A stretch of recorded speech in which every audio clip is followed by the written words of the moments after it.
Welcome back to Stories of Windsor, a podcast celebrating the rich history of our community by the river. On this episode, we are exploring the retail experience of Windsor's past and how the opening of Devonshire Mall changed the way Windsorites shopped.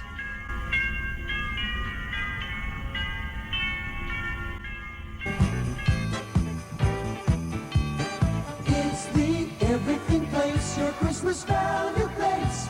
Devonshire Mall, Devonshire Mall. I'm here again with Mary Lou and Carla, our own little Windsor Public Library history crew. Now, I don't know about the two of you, but I am extremely excited about this episode. While each of us are going to discuss different eras within the evolution of Windsor's retail history, and we know it's very deep and runs many, many years, and we've done the best to address retail stores and department stores that have a really interesting history within Windsor, but we're not even coming close to touching on everything that we could. So just so people are aware that we've sort of delved into stories that we found most interesting and most pertinent to the city of Windsor. But the theme within the theme that's sort of come about is, as we're coming into the holiday shopping season, is we've sort of touched on a little bit on those holiday shopping seasons of the past, which for me has brought back a lot of great memories from my childhood, starting with that Devonshire Mall jingle we just heard from the 70s. But before we metaphorically shop till we drop, do either of you have any holiday shopping memories that stick out for you? Carla, how about you? I remember shopping at Sears. I just thought it was like the best place ever. It was decorated at Christmas time. They had something for everybody there. We did love the Christmas wish book, which was from Sears. We made our Christmas list from that catalog every year. I had forgotten about the fact in the wish book that if you ordered before a certain time in December, you've got a better deal on things. I'm like, Oh yeah, and I would circle the picture. Yeah. Like, here, Mom, you don't have to think. Here. Oh, look at that page that's torn out and on your bed. Oops. You know. What about you, Mary Lou? Well, I have a bit of a good and bad experience with retail. I did grow up working at N&D, which we will not address today. Yes, but still a huge part of Windsor. Still a huge part of Windsor, and one of the few places back that actually offered you paper or plastic. So would you like paper or plastic? And I actually still have the apron that I would wear from there. I don't know why, but it's just always stayed with me. That other experience was I worked in retail to basically get through school. So for about 16 years, I worked on and off in retail. Christmas was hell every year. The music drives me crazy. I don't like it at all because of working in retail, because you would hear the same Muzak, if you guys remember that. Yep. Muzak track Yep. going over and over to the point where back in the days I used to smoke cigarettes. I would go out like, oh, look, I got to go for a smoke break. See you. And it was like coming down off of hearing way too much Dolly Parton or, Mariah Carey. Well, like now whatever. it's the Mariah Carey ad Yeah. nauseum, right? I'm going to share mine when we get closer to one of my stores, because it was the one that I constantly keep asking people if they remember, because it wasn't open for that long. So I'll share mine when we get closer. But Carla, I believe you are going to start us off back in the heyday of retail, when department stores were designed to be an experience and not just a place to shop. Yeah, so before I delve into a couple of old downtown department stores, I first wanted to make sure that I mention the main source of my research, and that is the Windsor Star database, which is free and available to use through Windsor Public Library's website. It's keyword searchable, and it spans the years 1893 to 2010. It's an awesome resource to anyone who wants to do any research on Windsor's past, so I just want to plug that in there. So the first store I wanted to talk about was Smith's department store. I've heard a lot of lore around Smith's, that because it was really considered the place to shop, from what I understand. Smith's was founded in 1914 by Clarence H. Smith. The store was originally located in Sandwich, but it moved downtown in 1919, and it was located on Pitt Street between Olette and Goyo. The store was called technically C.H. Smith Company, but everyone just kind of called it Smith's. As I already mentioned, it was known as Windsor's premier department store, and it was the place to shop for a long time.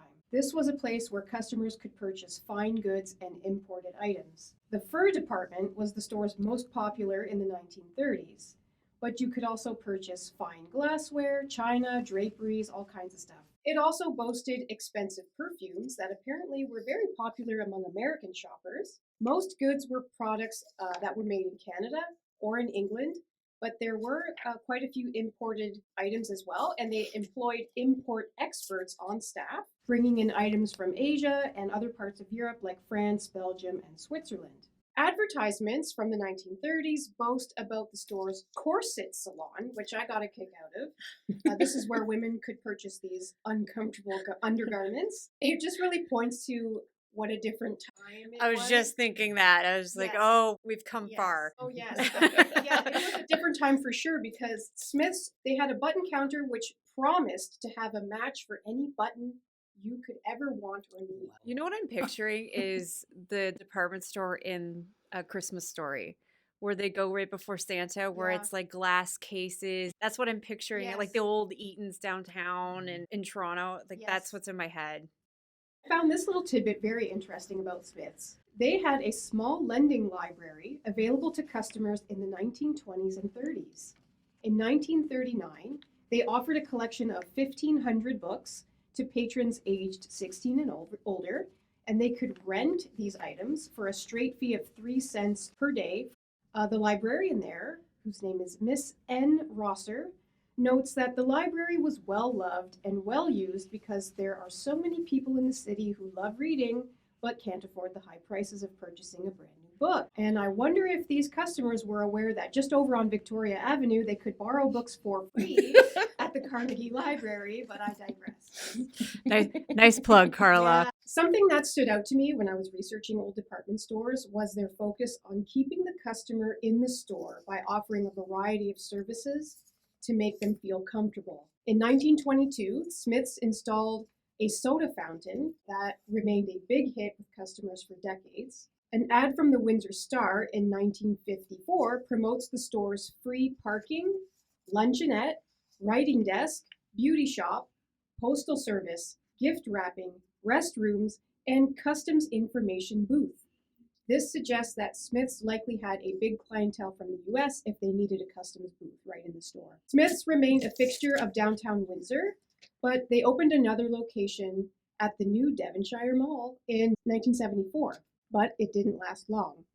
The chain store Marks and Spencer's bought Smith's in 1975, and a year later, in 1976, the downtown location also closed. I'll just spend a minute here talking about Christmas time at Smith's. Advertisements for Smith's in the Windsor Star used the slogan, "Your Christmas Store." So they really hammered home that this was the place to shop for your Christmas gifts. They pulled out all the stops to make Smith's a one-stop shopping destination. Kids could sit on Santa's lap and enjoy the Merry Christmas Carnival that featured a merry-go-round, rocking horse, and fishing pond. Shoppers would be dazzled by the beautiful window displays outside, and they could take advantage of some very handy services like layaway plans, gift wrapping, and a post office with writing desks so you could write your Christmas cards and send them off the same day. You could even send out your overseas parcels from their postal office. And for folks who were just too busy to do their own Christmas shopping,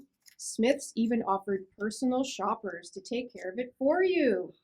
How awesome is that? That's pretty awesome. Yes. Gifts were always packaged in their famous white Christmas boxes. It all gives me the sense that this was all meant to make shoppers feel very luxurious, very special, that this whole experience was, you're making a memory. I found a really interesting full-page advertisement in the Windsor Star from 1942, which was right in the middle of the Second World War.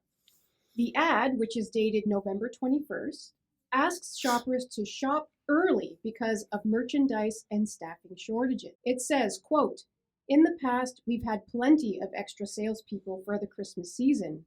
This year, many of our salespeople are in the armed forces and doing war work. This has put limitations on our ability to give the service you usually get during a normal Christmas season," end quote. It also talks about how the war impacted deliveries, transportation, and postal service. And the ad ends with the statement, "Ready for another Christmas, nearer victory." It really helped to visualize what it would have been like to go through Christmas time during the war. Did they sell things like war bonds there? Like if with having a Oh, postal good office question. and stuff? I don't know. I didn't come across good that question, in yeah. my research, but that is a great question. I also got a sense that there was a lot of competition between the downtown department stores and those outside the core as well. In 1960, Smith's and several other stores in the area, including Woolworths, Adelman's, Bartlett's, and several others, offered a free downtown loop bus to take shoppers from shop to shop in the downtown core. It promised fun-filled Christmas shopping with the greatest number of stores and the greatest number of expert salespeople to help you, plus a visit from Santa and free candy canes.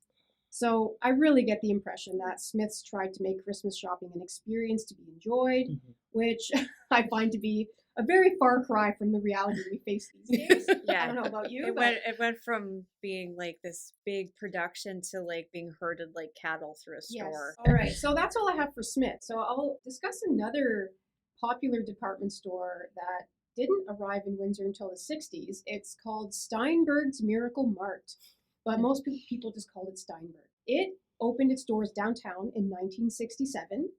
It was the first time in 50 years that a new department store had opened in the downtown area. The store, which was located on Goyo between Pitt and Chatham, cost $4.5 million to build and employed about 300 people. It was unique in that it offered both a department store and a food market under one roof. The department store was huge. It was 110,000 square feet, and the food market was another 30,000 square feet. And they were separated by a pedestrian mall that was 6,000 square feet. But maybe most impressively, it boasted Windsor's first escalator. Oh. Yes. Yeah. No longer schlepping those parcels up the stairs. And glide up the stairs. Yes. The department store side sold everything from clothing to small appliances to hardware and toys, sporting goods, you name it. It featured 37 cash receiving stations. 15 of these were in the grocery area. They were open daily, except Sunday, until 10 o'clock at night. And people purchasing groceries would pay at the till and then drive their car around to the Pitt Street entrance, where quote-unquote service boys would load the groceries into your car for you. That's the dream right there. That is the dream. Yeah, especially at Costco. Oh. If they could do that right now at Costco, I might have a better opinion of that place. Steinberg's, all of that, 37 cash receiving stations and all the rest, it really makes you feel like they were pushing customer service, right? Absolutely. They even gave customers 1 hour free parking at the Goyo parking garage if you shopped in the store, which I thought was a nice touch. Again, going back to what I mentioned earlier about Smith's wanting to keep the customer happy and comfortable, Steinberg's had a coffee/lunch bar on the second floor. This was very common in department stores across the city, like Kresge's, for example, which also featured a very popular lunch counter in the downtown area. As I was researching Steinberg's, I was struck by the number of reports in the Windsor Star about shoplifters in this store. It seems to have been a huge issue for them.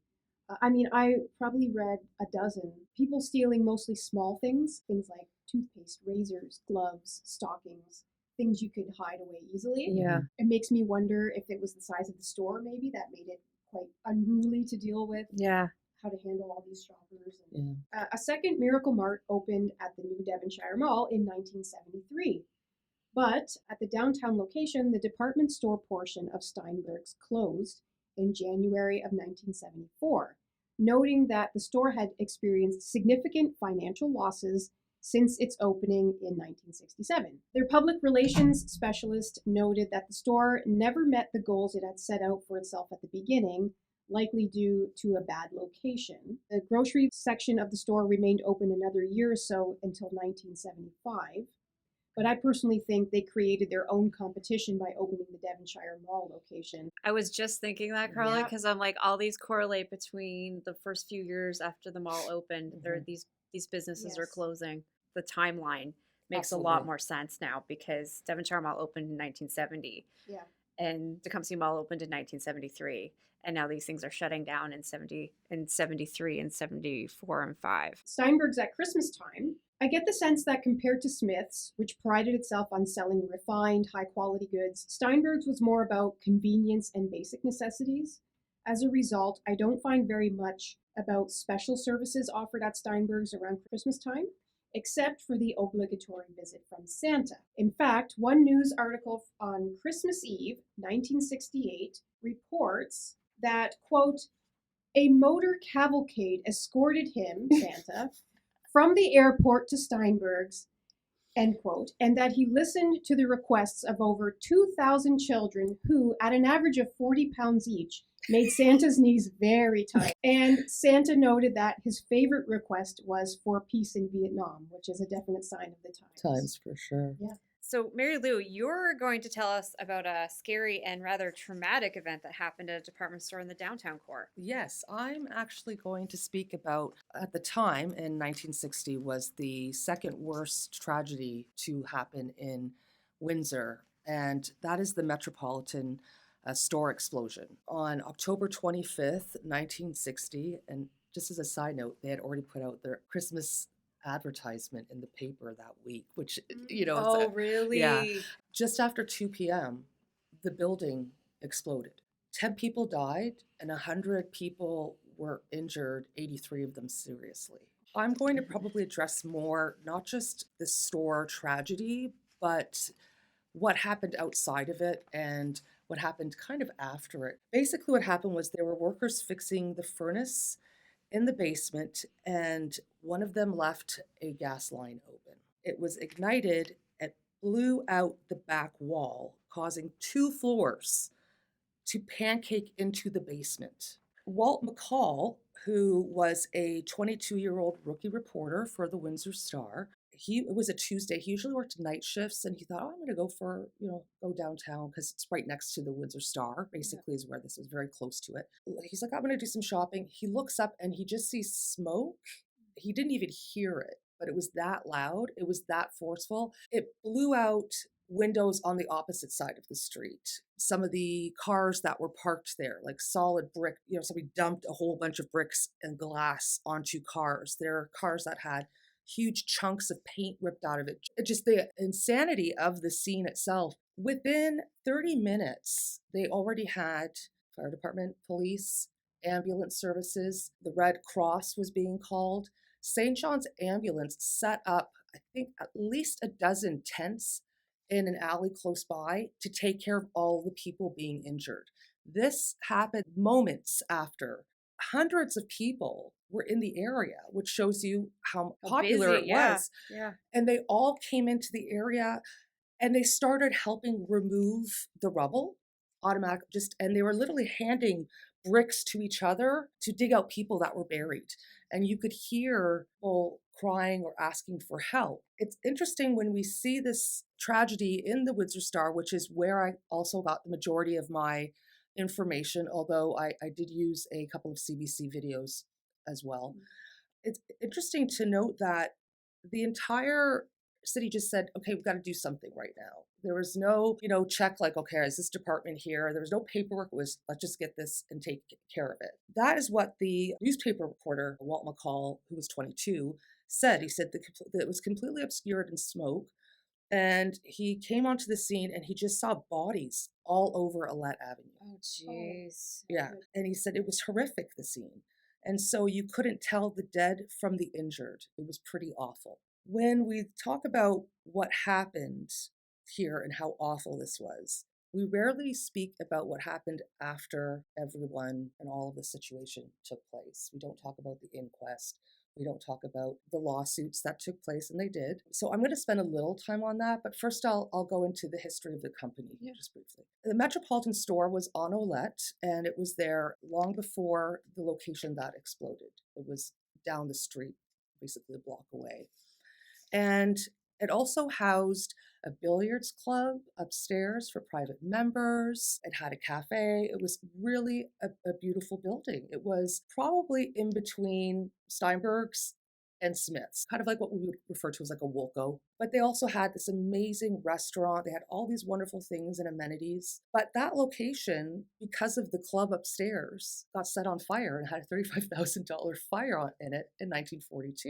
In 1945, the owners of that particular Metropolitan store sold it to another company similar to Smith's. And in 1949, they reopened the Metropolitan store to be much more closer to a Smith's style store. And it's interesting that when I started looking this up, I came across the fact that there were a lot of fires and a lot of injuries and a lot of problems at Metropolitan stores, because the Metropolitan store was one of the first major chains in the area in the early 20th century that they started this. They had them in Sarnia, they had them in New York, they had them all over. And when you're reading these articles, you're constantly coming across of wall comes down, fire here. So I think they didn't use the best builders all the time. But when they built the new one, the big thing was they had a huge opening where the mayor came in and cut the ribbon, and there was a party outside, and everybody was, oh, Glory, we've got this. It's after the war, and we have a new store, and it's fantastic. I even brought a couple of grand opening prices. These are the types of things you could get. Special crockery. You could get a full set decorated. I love this stuff. The advertisements from the past. I Yeah. got blast looking at it. I know. Okay, so the decorated crown pitcher was originally 16 cents, but they marked it down to 12. What a deal. I know, they marked what a deal. Their luncheonette, when they opened the new branch, had 66 seats in it. That's huge. I know. It's huge. It is huge. I mean, they had a pastry department. They had a combs department where you would get dressing combs, not the hat department. That was in the basement. This was specifically for your hair to make sure that your fascinators fit in just lovely. Everything from housewares to food. So they were kind of in between the two. Eventually, they became the biggest competitors to Smith's. There was also Edelman's, you mentioned. Yeah. There was Wilkinson's, and there was Bartlett's. So you have all of these. They were basically department stores, specialty stores, and restaurants all wrapped in one. Mm-hmm. And they were full all the time. How long was that leak going for? Was it wasn't overnight or? That was part of when they did the inquest. They were trying to figure out. They think it was probably earlier in the day. Okay. Although when they went to trial into the inquest, when people were brought up to speak about their experience working at the store prior to it, one woman said that she was complaining that it smelled like stinky for probably at least a week. More than likely, she exacerbated the situation because they had chemical engineers come in during the inquest. People don't understand how strong gas is. So a 4.5 cubic gas equals 1 pound of TNT. Wow. This had 500 cubic. That's what I was worried. Like it was the power of that explosion. The it power almost gives you that had to have been leaking. That gas had to have been leaking for a little bit. And the problem too was they had a person working. The company, they had used it all the time. They had the person working had an expired license for working. And the gentleman who actually was working there the day that explosion, he wasn't even qualified to do that style of gas and electrical work. He was licensed to do a different kind. His boss, who was licensed, was supposed to be there while he did it. It's basically like having a bomb go off in the middle of a building. But the interesting thing is everybody assumed that the explosion took place in the basement, and the gas had moved up from the basement in the furnace area to the kitchen. And once it hit the kitchen, the air, that's when the explosion took place. So that's why it occurred over there. The kitchen was not responsible for the explosion. It was the mix of those two things. So I think it's interesting that one of the building commissioner who was on the accident scene said, had they put in an extra $1,000, half of this damage would have happened because it would have had the steel constructs. $1,000 more right where it happened. So that's why I brought up their previous experience of not knowing to be using the best of the best. But the rear masonry wall was 12 inches thick, was blown into the alley. Oh my gosh. Okay. A section of about 25 feet running back from the alley wall to the next inside beam collapsed.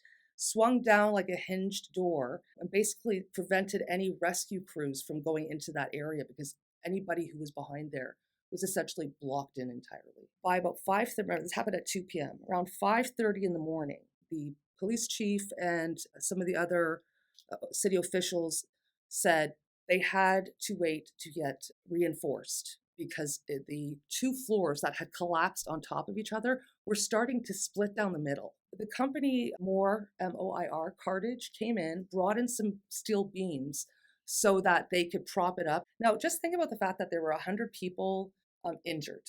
Now, some of them were injured because they were on the street, but the majority were injured from being in that store. So that tells you how many people were shopping Yes. and eating, going about their everyday lives within this retail, establishment. Yeah. And it's like, I'm going to the Metropolitan. It was just one of those things. I'm going to Smith's, We don't realize that there were the coroners involved, there are fire officials involved. There are all these other people besides ambulances and doctors. I mean, just doing everything they could.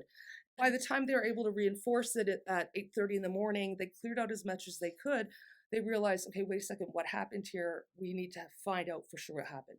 Eventually, they found out that it had to do with the gas issue. I'll say, so the gas was legitimately still leaking when this is all happening as they're rescuing people. So it's very legitimate another explosion could have happened. Exactly. There was inquests into people's deaths, into injuries, and eventually the company, Jessup Plumbing, was charged with those, and they had to pay out the insurance and civil lawsuit fees. They were also charged with negligence in incurring death.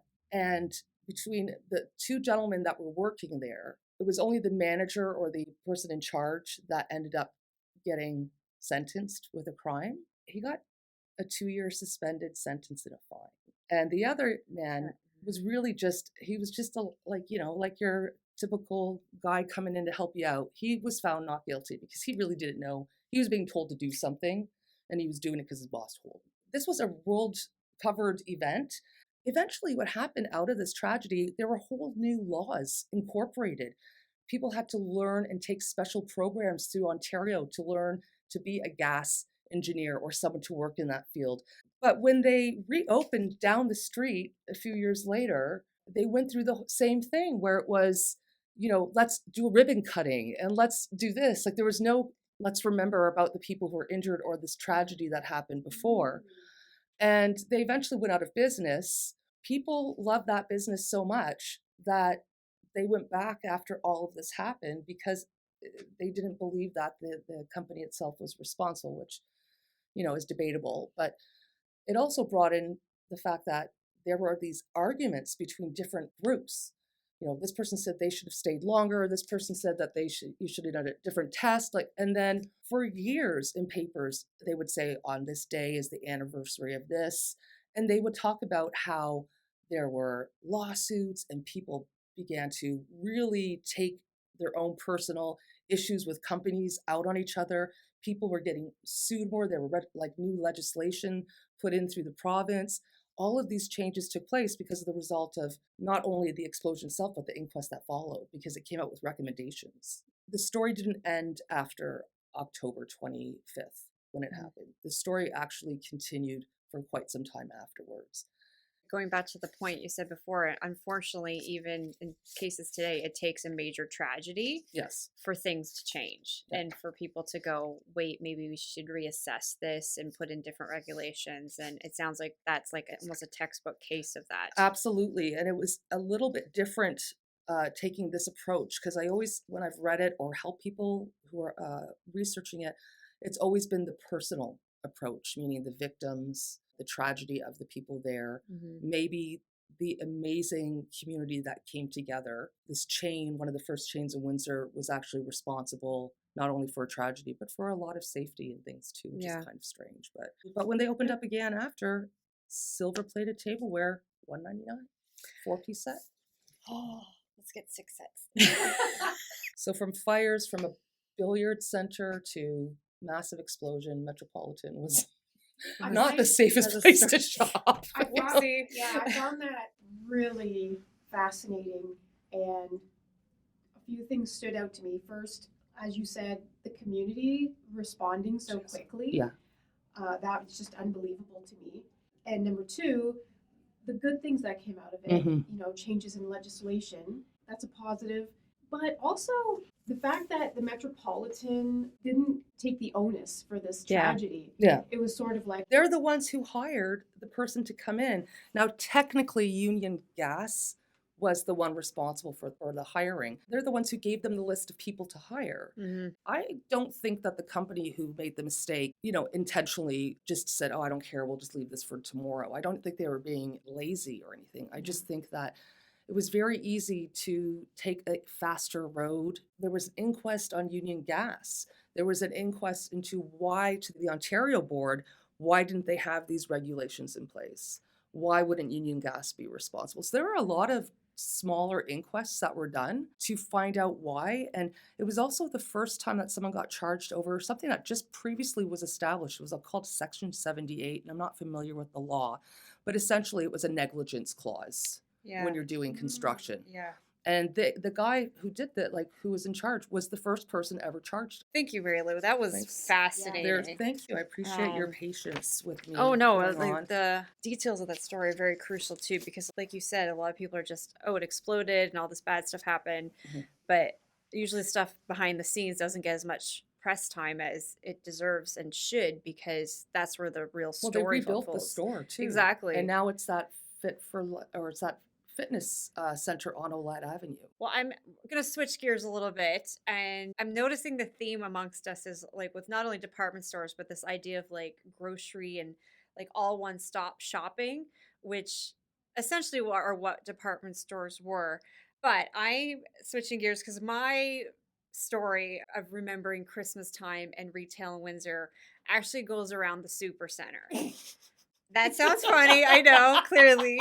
I'm sorry. No, no, there's a point behind it, because a lot of people don't remember this place, and I didn't know why, because I think I was 10 years old when it opened, and it was right before Christmas, and my parents, I came home from school, and we were going to see this new super center out on Dougal, which is now the Zayres out there. I think there's a Winners attached to it now. Mm-hmm. And it was this big thing because everything was under one roof. You could buy clothing and groceries and toiletries all under one roof.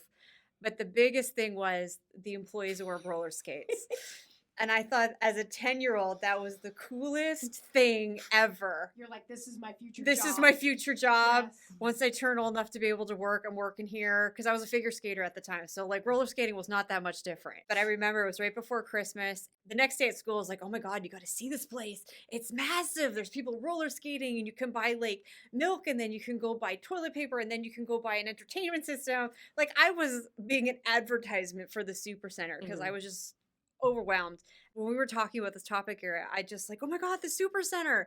But Carla, you had never heard of it. Never. No. Yeah. I didn't believe you, actually. Yeah, I had to send you the full page article of when it opened, with the picture of the employees on roller Let's skates. be honest, you brought it up to me directly. Yeah. I just burst out howling. The Super Center was introduced to Windsor shoppers with the high expectation that it would transform their shopping experience, which seems to be also a theme, is we're going to make this an experience for you. Its main marketing platform was centered on the one-stop shopping concept, essentially a smaller version of what Walmart is today for shoppers. You could buy groceries, clothing, appliances, hardware, flowers, toiletries, all under the same roof. Again, sound familiar? Mm-hmm. Super Center opened in the latter part of 1987. And there was 2 stores. So it bragged about being the largest food store in Windsor, stocking more than 60,000 items. From a marketing perspective, the Super Center did not like to be called a grocery store. Instead, marketing executives wanted it to be referred to as a department store that sells food. The problem was the Super Center ended up being too much for Windsor shoppers, which I find funny looking back today. So general feedback was that local shoppers, quote, didn't want that kind of store. They wanted a conventional grocery store. But the concept was thriving across the border in Detroit at the exact same time, with shoppers jamming the Meijer parking lots, which, fun fact, and I don't know if you know this, was originally called the Meijer Thrifty Acres. but the Oh. Thrifty Acres Park was dropped in 1986. The main complaints about the Supercenter were that Windsor consumers were reluctant to change their shopping behavior, that it was just a glorified supermarket, non-food items consisted of poor selections and quality, and finally there was an apparent lack of commitment to maintaining low pricing, which was another part of their marketing platform, was guaranteed low prices. Shoppers were noticing maybe wasn't fully the case. Several shoppers even complained that it took too long to walk around the store to find the items you were looking for, which I again find funny. However, this is where my favorite memory comes up because of the roller skates. So the store also boasted that it had super fast customer service because employees worked the floor on roller skates.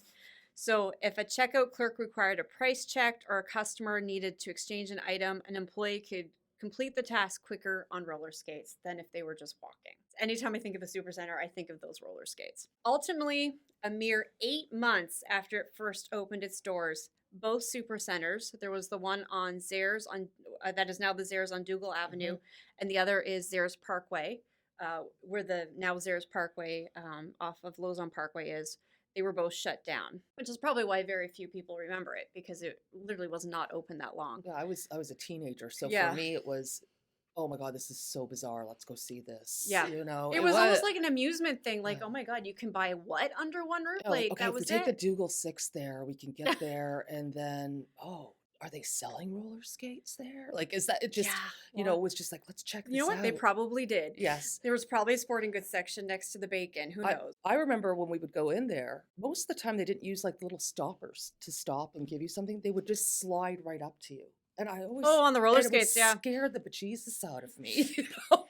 I know there was another part said they never put any standing displays because they wanted it to be quicker for people to get around. But now that I'm thinking about, like, it was probably one less thing for the people on roller skates to bang into. Both stores closed their doors for the final time on Christmas Eve in 1988. So they still got that last minute Christmas shopping in. But the retail space was slightly redesigned and then reopened in early 1989 as a, quote, downsized Zayres grocery store and Zeller's department store. But as Gloria Galloway, food writer for the Windsor Star, wrote in her May 31st, 1989 column, there have been few changes to the layout of the grocery store, but it's essentially the same place. The Zayres is really just the old supercenter without the sporting goods and clothes, and Zeller's next door has taken over the dry goods end of the business and is doing much better than the supercenter ever did. Essentially, they did the roommate thing and just put a wall down the middle, made that one Zayres, this side Zeller's, and it's essentially the same deal, which, like, at the concept of them, like, why did it not work? Because, you know what I mean? A couple years later, maybe 10 years later, Walmart bought out So yeah, Wilco so and all of Walmart those. established itself in Canada in 1994, so 6 years after the Supercenter closed. And I'm willing to bet that if I never referred to the Supercenter when I was initially describing it, people would have thought it was a Walmart. Like, just based on the layout, what they sold, everything. I do find it, like I said, somewhat ironic that some 35 years later, Zayres now sells clothing and toiletries alongside its grocery items. And in fact, the real Canadian Superstore on Walker Road is essentially reminiscent of what the Superstore was like when it was open, minus the employees on roller skates. But let's be real, that was probably a huge perk of working there. But the curiosity remains is, why were Windsorites so reluctant to one-stop shop back in the late 80s, but now embrace it wholeheartedly now? Is it change of concept, or is it the only option available? Well, even when you said the roommate thing, putting a wall down the middle, it's the same with Steinberg's. Yep. That's right. It had that pedestrian mall, as they called it, basically a glorified walkway between the grocery section and the department store section, because they didn't want them to be together. So why does the separation make Windsorites of the past feel so much better about the shopping experience? I think it evolved out of obvious development of malls, so you could have both, the best of both, but you could do it in your own space or in your own time.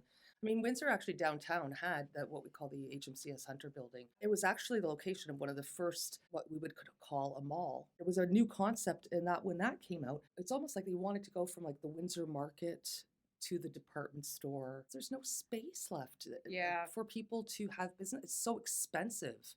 So it's just easier. Gas is expensive.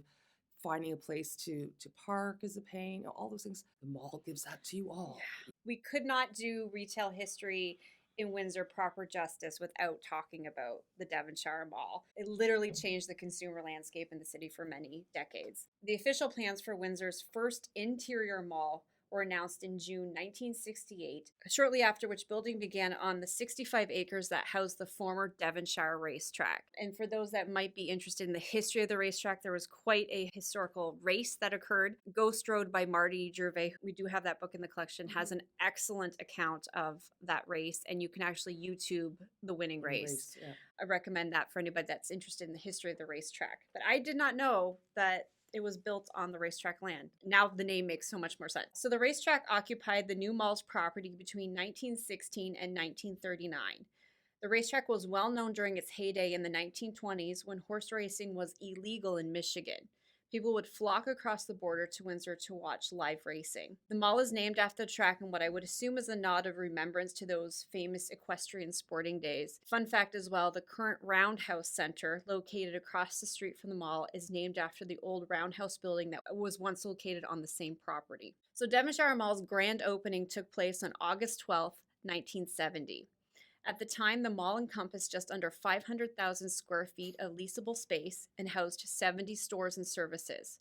The original anchor stores, which were the biggest stores in the mall, were Miracle Mart, Miracle Food Mart, and the three-floored Simpsons Sears. Oh, I love that. Which the Simpsons Sears is where a lot of holiday nostalgia, I think, centers around with a lot of people. Yes. The main opening of the mall was a big deal in Windsor, as it was the first venue where Windsorites could, quote, find all their shopping needs. Again, this keeps coming back up again and again, under one roof. Excited shoppers were very enthusiastic about this new retail experience, as you can hear in this CBC interview from the day. I think it's very good for Windsor to have. I thought everything was set up so beautifully. I thought it was very beautiful in there, and we liked it really well. I thought it was very nice. It's really compact. It's all in one. You can do your shopping in all the stores. You can get everything you need. That's not bad. It's big, but it's crowded. It's better than most places you see. Oh, you can almost get lost in there. I thought it was crazy. I think it was one of the best openings I've ever seen, this shopping plaza. And it's well worth it for southwestern Ontario. Well, I think it's fantastic. It's something that we needed for a long time. I thought it was crazy. At the time, Devonshire Mall's only direct competitor was the Tecumseh Mall, which was built in the east end of the city in 1973. That area of the city was being heavily developed, in particular the residential community of Forest Glade. Shopping plazas were already present on the east side, but another indoor shopping mall was a way to accommodate the growing retail needs of Windsor's population. The first expansion of Devonshire Mall took place during the latter part of 1973. However, construction was delayed after the mall was damaged when an F3 tornado ripped through Windsor in 1974. It first struck the south part of Devonshire Mall before moving to the Windsor Curling Club on Central Avenue. I think it was around the Curling Club where 9 people ended up dying from this tornado. It was a hugely significant event in Windsor. For those looking for more information, you can search the Windsor Public Library website. I'm sure the local branch has information on as well. There's some pretty fascinating and interesting pictures around the tornado's destruction and a lot of eyewitness accounts as well. So it makes for very interesting reading for those who might be interested. So this edition was finally then opened in September 1974, and it included another 250,000 square feet and 12 new stores. 2 new anchor stores included Smith's of Windsor and Simpsons. The original Simpsons Sears was rebranded as Sears, and Simpsons became a standalone store. And if you remember Simpsons at Christmas, they made that Christmas tree symbol, ribbon symbol, and they rebranded everything at Christmas to make that sort of Christmas tree symbol. That's because the font that they used was so pretty. So pretty. And I just have that, when I saw that image when I was researching this, I'm like, oh, my childhood. I went down a really nostalgic rabbit hole with this one. So Simpsons was then rebranded as The Bay in 1986 until it too was renamed Hudson's Bay in 2013.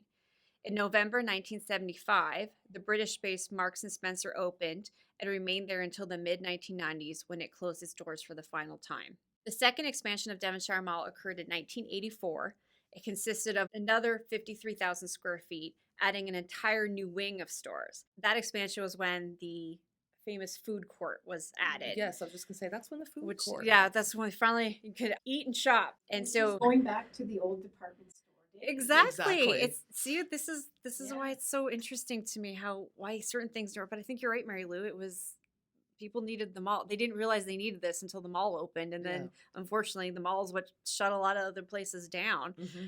So the big highlight of this expansion was the picnic garden food courts, which showcased 11 food vendors, including New York fries, KFC, and A&W root beer. The mall went through several more expansions in the 90s and early 2000s. In 1995, Zellers was added to the south side of the mall, where it remained until its closure in September 2012, when it was then renovated into a Target, which, as many know, ended up being an epic retail failure in Canada. Very similar to the Supercenter. Exactly. Very much so. That's a good point. Yes, flash That's in a the very pan good point.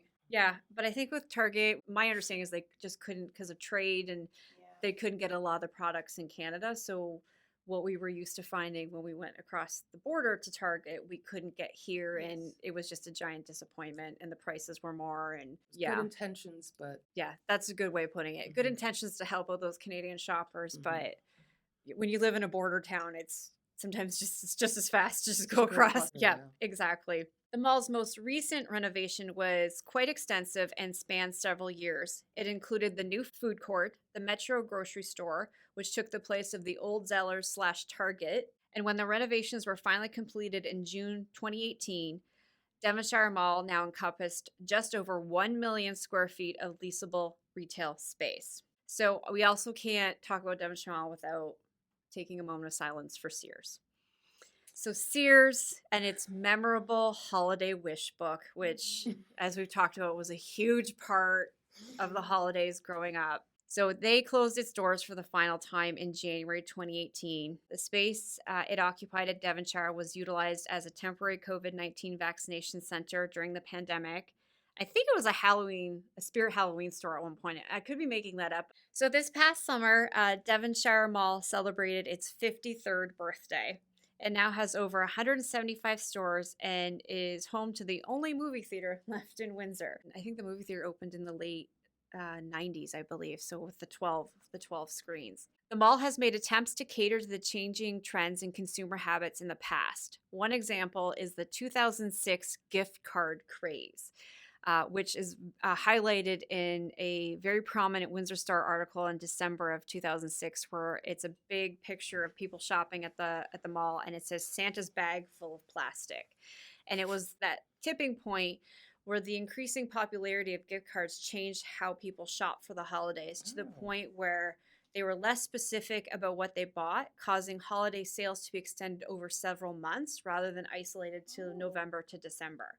And there's a really interesting article on how Devonshire, basically the powers that be that run Devonshire Mall, said we have sales that will go from September to February because people are extending their shopping because they're waiting till after Christmas or later on. Well, usually it was once you had Thanksgiving, then you could move into that kind of like the advertisement from Metropolitan. Yeah. They were just putting in for the holiday season, type of advertisement. And now you're getting Christmas sales in August, like back to school. Yeah.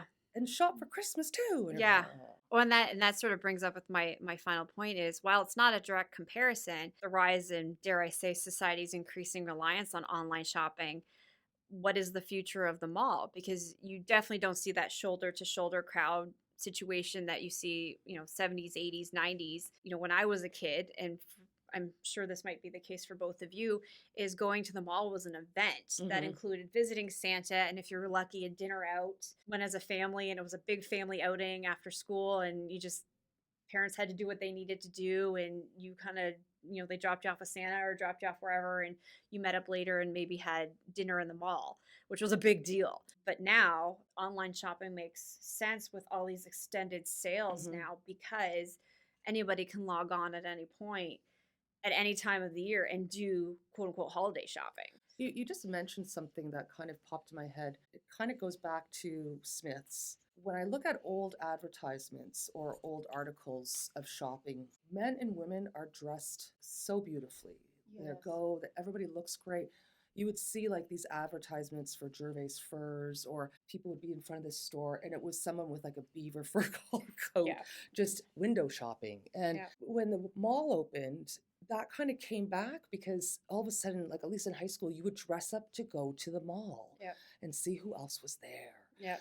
Now you're lucky if someone's, wearing real pajama pants, Yeah. So is that because people are online shopping more that they don't have to get out of their I think, yes. I think the future of retail is convenience. We've talked about experience. Yeah. Now it is convenience. Yes. And I wanted to read this quote from this really great book we have at Windsor Public Library. It's called Windsor, 1892 to 1992 by Trevor Price and Larry Kulisek, local historians. They basically say that, as we've already touched on, the opening of Devonshire Mall greatly impacted all the other retailers in the city of Windsor. And they say this, quote, "The choice of the Devonshire location lying alongside the EC Row Expressway and its easy access from the county and the western suburbs has made this the main focus of retailing since the 1970s." End quote. So I bring that up to say that to me is like the start of convenience. We want to make it convenient for shoppers all the way out in the county, in the West End, wherever, to get on the expressway and get down to Devonshire Mall. You don't have to worry about parking, circling the block and finding a place to put the car, whatever. Boom, the mall is easy to get to. So it starts to become about convenience. And now with online shopping, the convenience is just magnified tenfold. You can get packages delivered next day to your home, right? So the seed that was planted to kind of break apart the downtown core economically really was with Devonshire Mall. And that was the case for a lot of places. I mean, I joked about how third season of Stranger Things really highlights how small businesses, I'm a huge Stranger Things fan, the small mom and pop shops floundered because these big malls were opening up in the late 70s and 80s. And it was sort of that story across the board of in bigger cities as malls were opening and getting bigger and bigger, these smaller downtown core businesses that had been around since the 20s couldn't keep up with it. No. And then Smith's moved in 1919 downtown and they were in Sandwich Town. So is online retail going to be the death of the mall? I mean, that's sort of that question everyone keeps coming back to because it certainly isn't as busy as it ever had. I mean, well, online there's been a survey of just a local survey about what should they do with the Sears store. Yeah. And some people have suggested a retirement home for seniors, make it into another gallery, make it into a museum space. There's things, but almost every single, like the most popular response is to make it into some kind of housing project. And it's a huge space. It's a huge space. I'd like to say it has potential. It has potential. I mean, it is still sitting empty as of now. So it has not been assigned. So with companies buying out each other, I mean, you used to have Woolco, and then that got bought out by the Walton family. Yeah. You had Kresge, that was bought out by Kroger Industries. Big V was bought out by Shoppers. Like it's just this endless cycle of bigger, bigger, bigger. I own. Exactly, and these department stores were no longer just big enough. When you talk to the regular everyday shopper, you get two kind of things like, it'd be so much nicer if it was more convenient to do this or this. Or you get the person who's like, I just want to go to one place and that's why I shop here. So you're having two sides of shopping now. Let's see what happens in the future. Time will tell. The past was another country, right? So before we sign off, we would of course like to wish everyone out there all the best this holiday season. And we do look forward to continuing our exploration of Windsor's past with many more episodes in 2024. So thank you, ladies. It's truly a pleasure to have these discussions with you. Thank you very much. I had a blast. Thank you kindly. I really appreciate this. And just as a call out, if you're looking for more detailed information, you can contact the local history department at localhistory@windsorpubliclibrary.com or call 519-255-6770, extension 4437. Stay tuned for our next episode, when we'll take a musical journey into Windsor's past and discuss the historical significance of folk music within different regions along the Detroit River. Thank you for listening. This has been a Windsor Public Library Digital Branch production.